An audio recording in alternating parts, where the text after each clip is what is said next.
Coming up on this episode of FAS TV, we're back on Harris to find out how the Crofting Agricultural Grand Scheme is helping an Aberdeen Angus breeder. We meet the Highland cattle breeder who juggles life on the croft with a second job as a distiller. We focus on alternative livestock as we meet the goat farmers of Lunan Bay and the turkey farmers preparing for the Christmas market.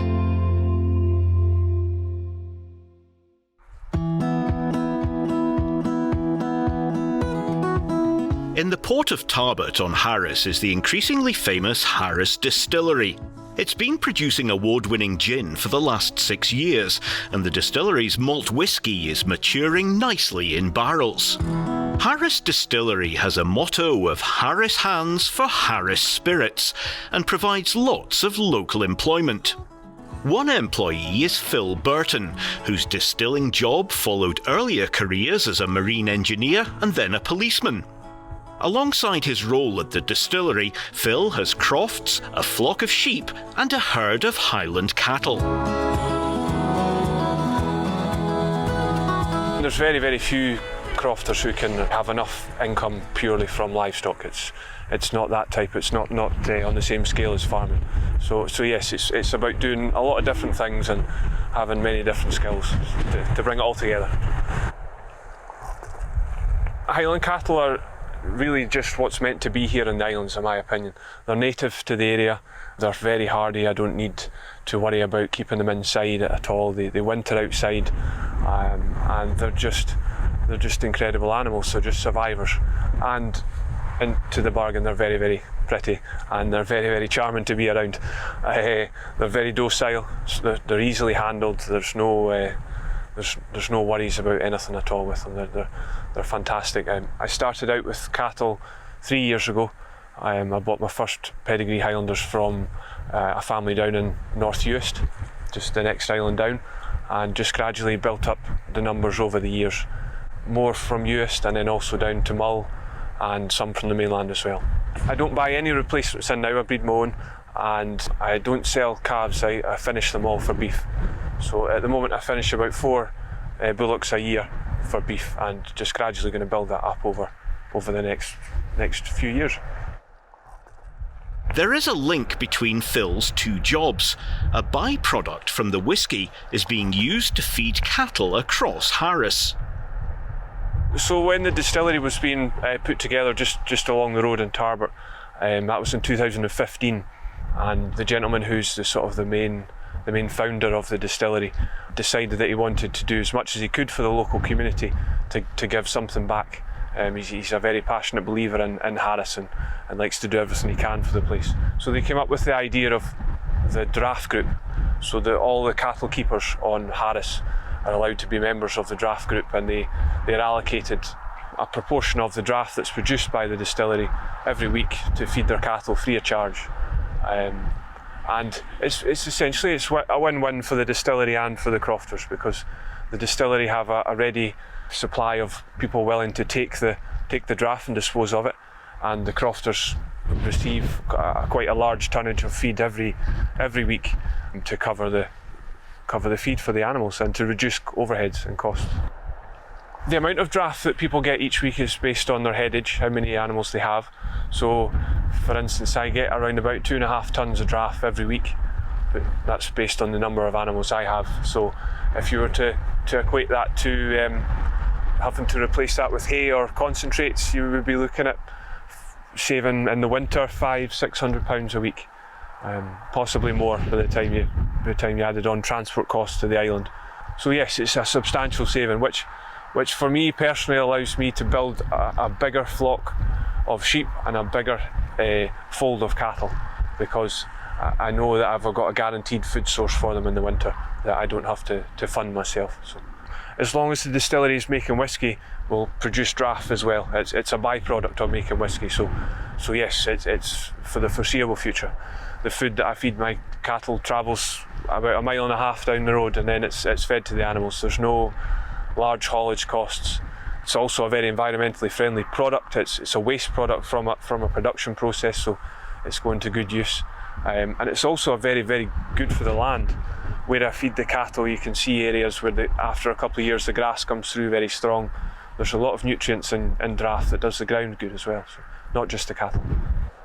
It's a very good source of protein, and it's also a very good bulker for the winter, so it gives them plenty in their stomach to tide them over through the bad weather.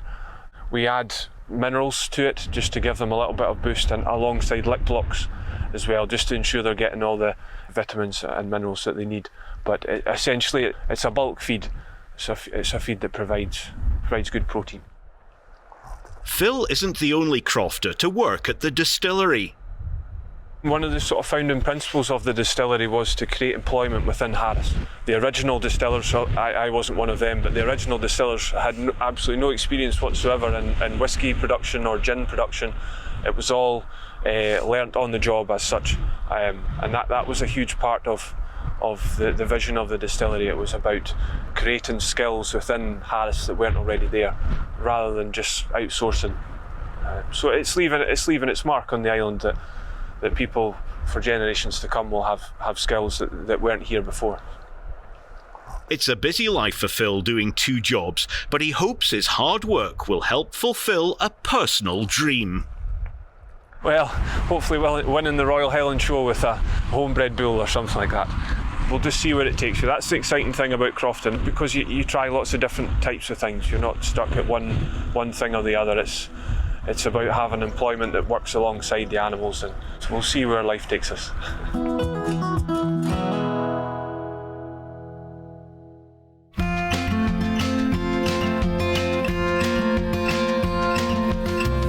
On Harris, Angus Mackay crofts in the 2 townships of Horgabost and Scarista. He took over the crofting operation from his father in 1984. They reared Aberdeen Angus and Continental cattle, but Angus's namesake breed was always his passion.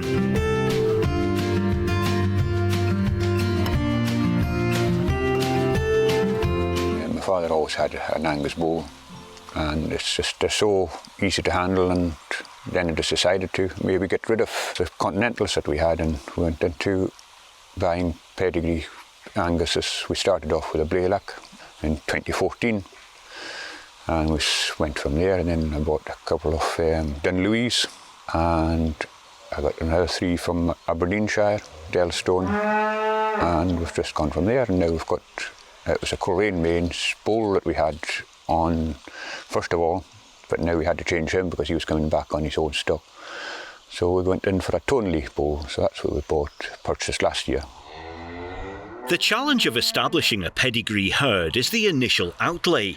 Angus believes you should always buy the best stock you can afford. I haven't got the recipe right, I won't probably for another few years, but I can see it is improving, but it's a learning curve, and I'm hopefully one day we'll be able to sell something that will make a pleasing sale, kind of thing. That's the aim. Like I say, it's going to take time. I'll probably make mistakes, and first, but you learn by mistakes. But sometimes it can be an expensive mistake, but you've got to take the good with the bad, I'm sure, and take the bad with the good. The most recent investment in the herd has been a state-of-the-art cattle shed that was bought with assistance from the Crofting Agricultural Grand Scheme, or CAGS.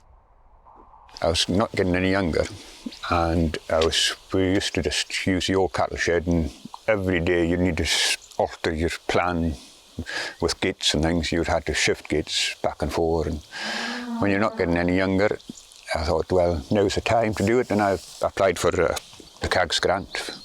We got qualified for the grant, and that's why we went ahead with a new building. It'll pay for itself. In the end, it will, definitely. Once we win the cows, they'll be in all winter. The bull will be coming in, he'll be inside all winter. And anything that's due to calf, we take them in maybe a few weeks before the calf, and they'll be in then for the rest of the winter. But we tend to try and leave them out as long as we can. We've got good macha ground, dry bed, plenty shelter, and we've got plenty silage from what they can eat. And we're fortunate as well to have the distillery byproducts, the draft, which all the cattle producers in Harris get their fair share of, which is a big saving in wintering costs. Well, it was actually the distillery that came to us. They had to get rid of the draft, and instead of dumping it into landfill, they offered it to the local crofters. They didn't want to charge for it, they just wanted to help the local crofters, and everybody with cattle went together, and the cattle group get their fair share. If it goes on how many cows you've got, and it's shared out equally and fairly. You just, all you need to do is go and collect your own draft every day, and as the rota says, which is a big saving. It's a reduction in concentrates. You know, it's huge. I mean, it's you've got to add your minerals. There's no minerals in it, it's all protein kind of thing, but it's a good filler. But we just give them mix in concentrates with it, and it proves well. Yeah. We even get it in the summertime. We have to move it anyway. You know, they produce so much all year round, so we have to take our share of loads away in the summertime, which we just feed to the cows and they eat it. You know, they just eat it. Even in the summertime, they don't get any concentrates with it in the summertime. We just sprinkle the minerals on and that's it, and they just help themselves, and that keeps them happy. This year, Angus has put some of his cattle over to the island of Tarrantay for summer grazing. It's easy enough to go and check them. It might be not so easy to get them off again, but we'll cross that bridge when we come to it. But we sold Tarrantay in 2011, and Bob Lodge Estate bought it off us. And now they were wanting to graze it again with cattle. The sheep came off, but they still needed something to graze it, other than the deer. So they were wanting to put cows over, so I just grabbed the opportunity and was due to take them off within the next few days, just waiting on a break in the weather. It's easy enough to get them on. It's getting them rounded up and getting them onto the boat on the other side is not so easy. But they're quite calm. I'm quite confident they're quite easy to handle. Like most crofters, Angus relies on help from family and neighbours. Despite the challenges, he's constantly looking to improve his operation. The bull we've got at the moment, he'll need to be replaced probably next year. He'll just never get another batch of calves off him because he's going to come back on his own. And it wouldn't be viable for me to have two bulls, you know, so I would need to get rid of him, and that's what we're trying to aim at the moment, just trying to produce some nice breeding heifers and breed bulls. That's a way out of our league at the moment. All of us just help each other. We need to do it as a township. Young folk aren't as plentiful, you know, so we need to help each other because the labour is so scarce, and young people now they don't have the opportunity to get into crofting as easy as we did. 3 boys, one came back home already. The second one, they're aiming to get back to Harris, so hopefully they will. And the youngest son, he's still at home. He just works locally, so they have to go away, but they want to come back. I could certainly use the help, yes, yeah. And that's one thing they do, they're keen on helping out when they're home, yeah.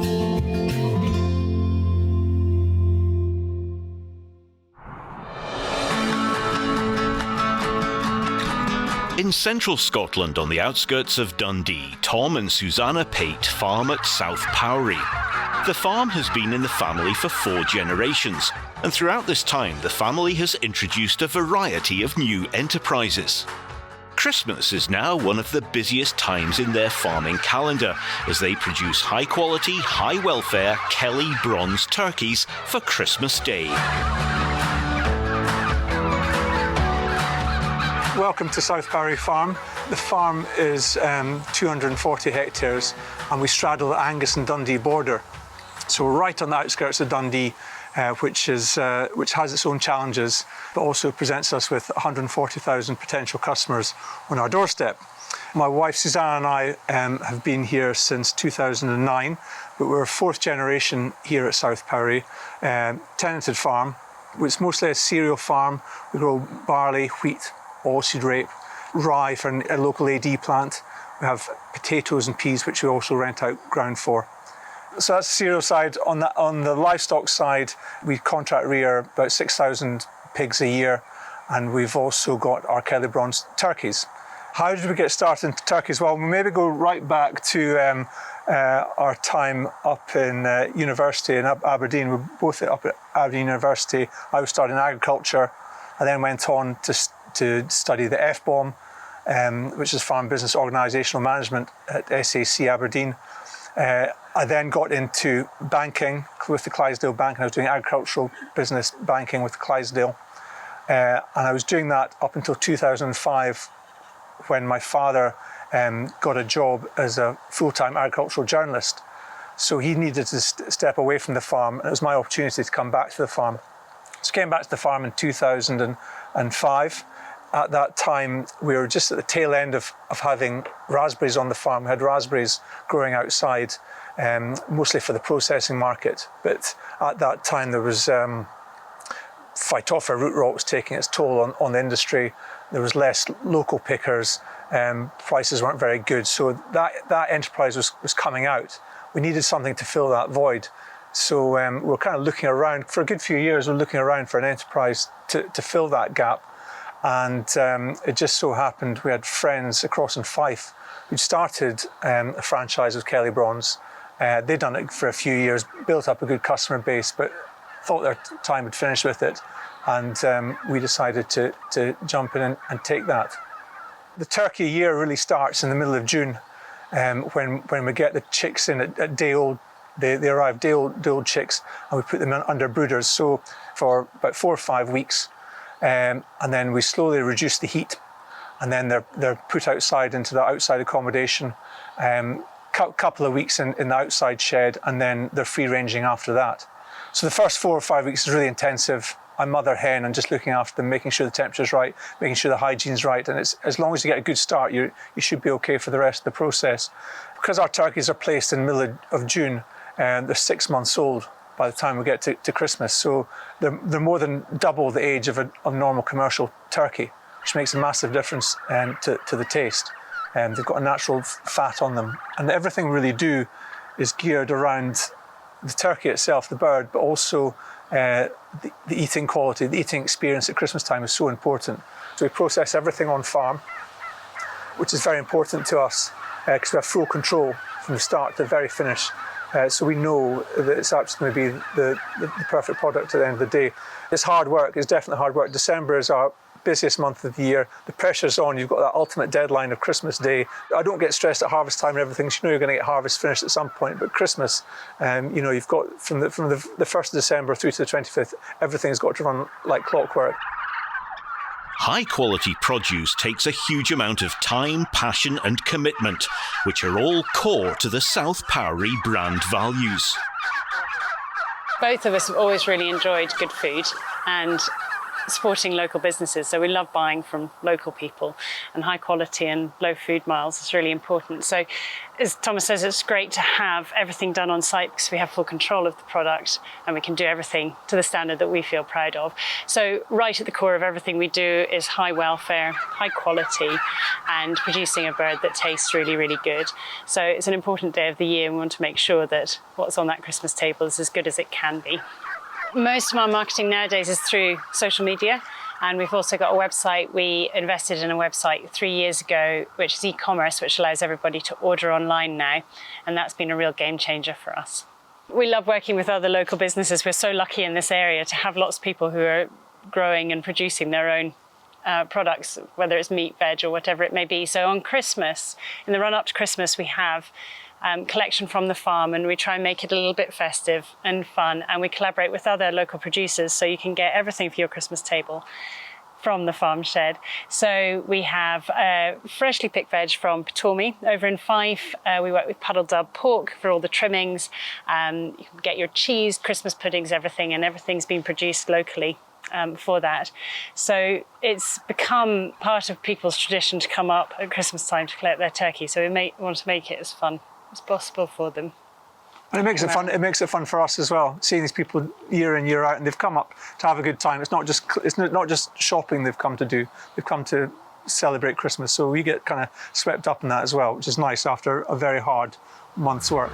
Christmas is a very special time for lots of people. It's when you have friends and family together and you want it to be a wonderful day. So it is very special to be part of people's Christmas.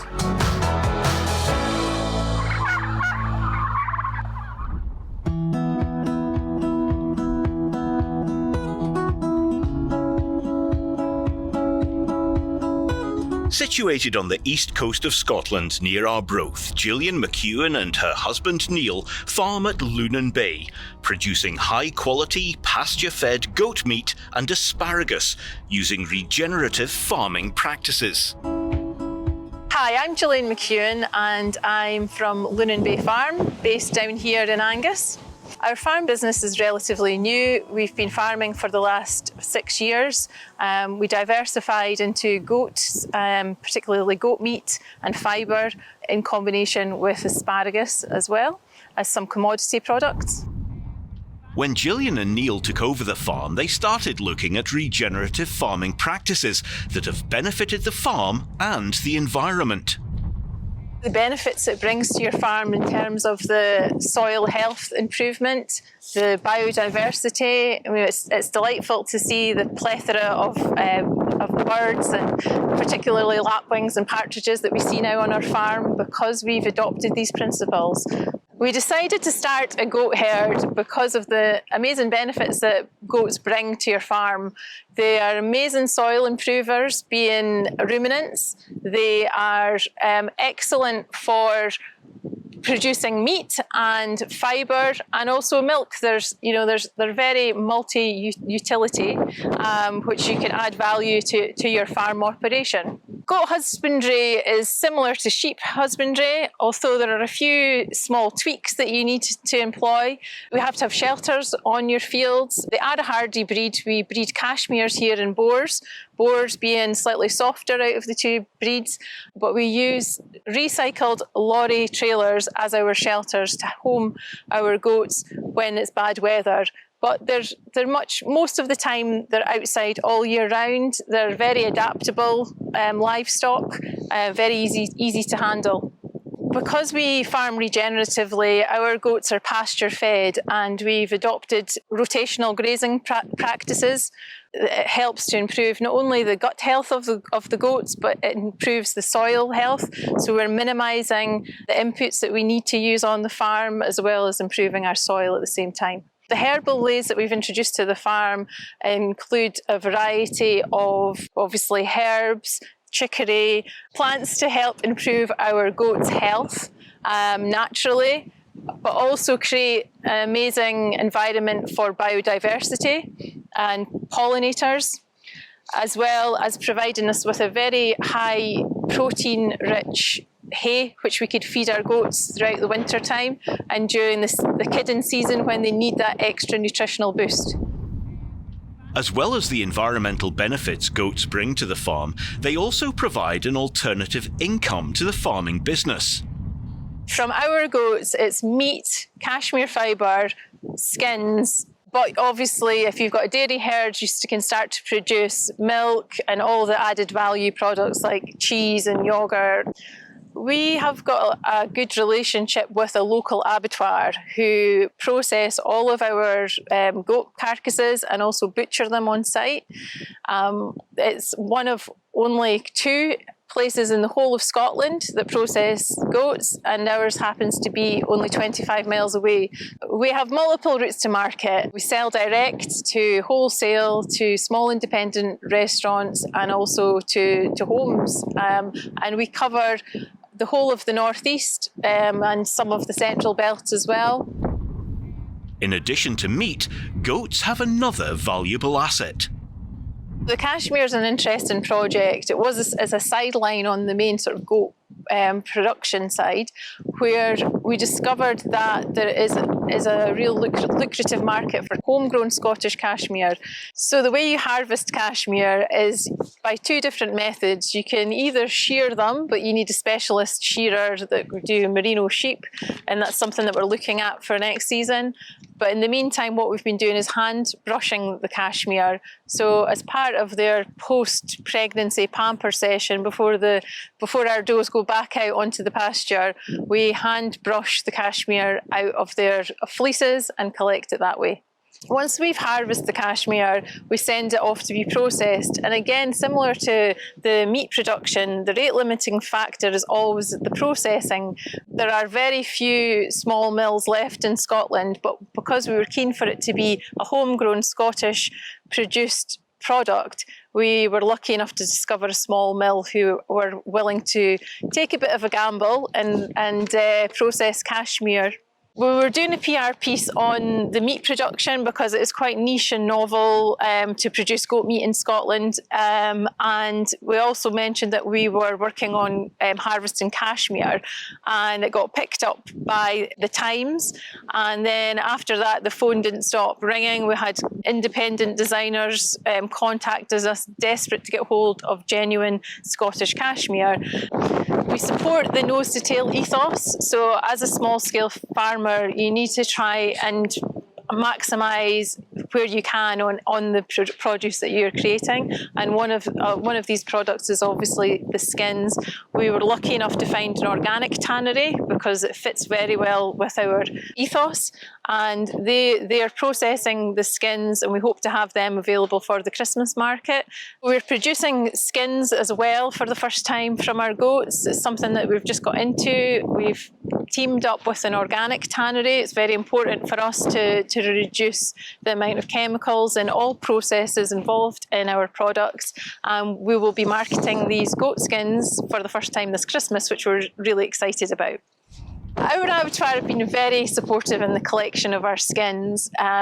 And also in the collection of our horns, which is another item that we take from the goats. We've teamed up with a designer who's also using the horns to convert these into buttons on her garments that she's using her cashmere for. So we're always trying to utilise as much of the animal as possible for different markets.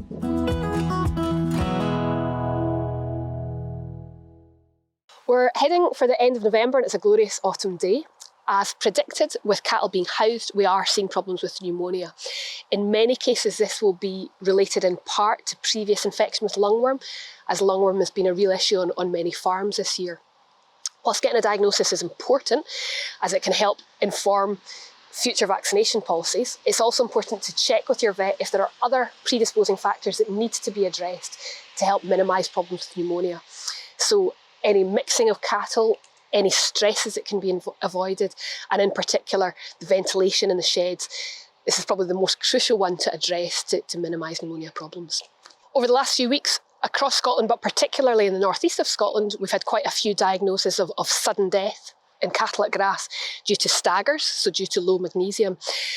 A diagnosis can be made fairly easily on that by getting your vet to take a sample of the eye fluid from animals that have died suddenly.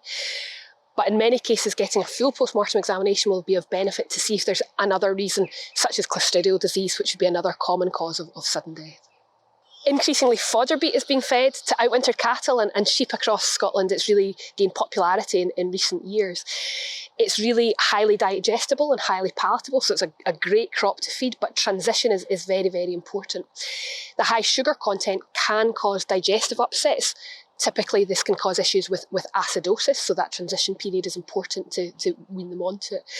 In cattle, acidosis can cause ruminal stasis, and that in turn can cause low calcium values, and so cattle might go down. They might present as downer cows, almost like atypical milk fever. The high sugar content can also cause an overgrowth of Clostridium perfringens, and that can result in sudden death. Most sheep flocks will be vaccinated against clostridial disease, but not all cattle herds are. So if you're using fodder beet, do make sure that your herd's fully vaccinated. Other dietary issues to be aware of, particularly in dairy herds this winter, are that some silages have had very high dry matter contents. Silage with high dry matter can have an issue of being unpalatable, and that can lead to sorting of the ration. When water is added, that can really help to increase palatability and to decrease sorting, so do discuss that with your nutritionist. Another issue of high dry matter is that it can cause increased spoilage of the face of the silage clamp.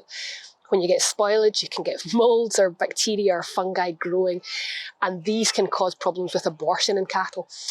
So it's best not to feed spoiled silage at all to cattle, but if you do have to feed it, be sure that you don't give it to pregnant animals.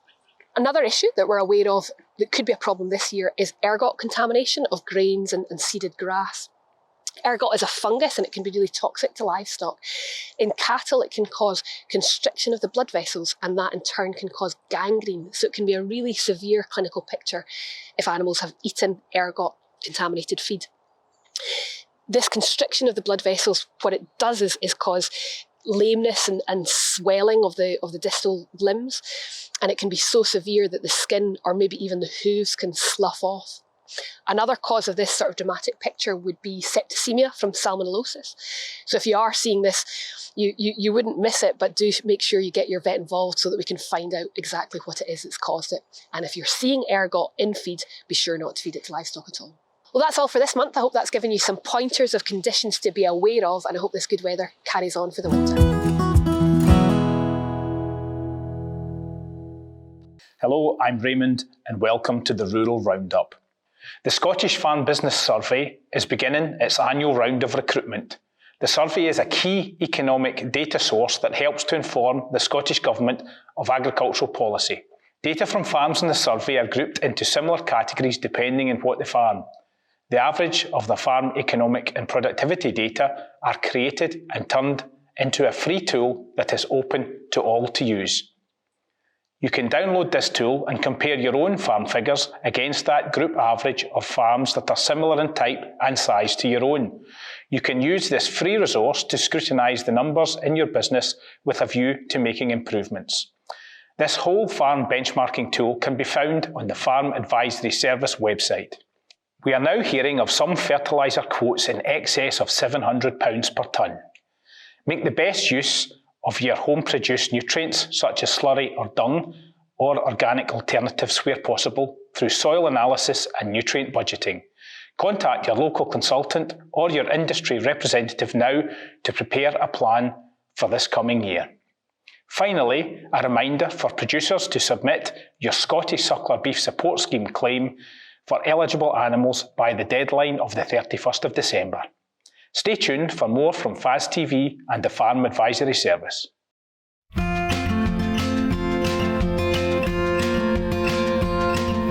Next time on FAS TV. We visit Highland Perthshire to explore one farm's approach to regenerative farming techniques. And we head back to East Lothian for an autumn arable update.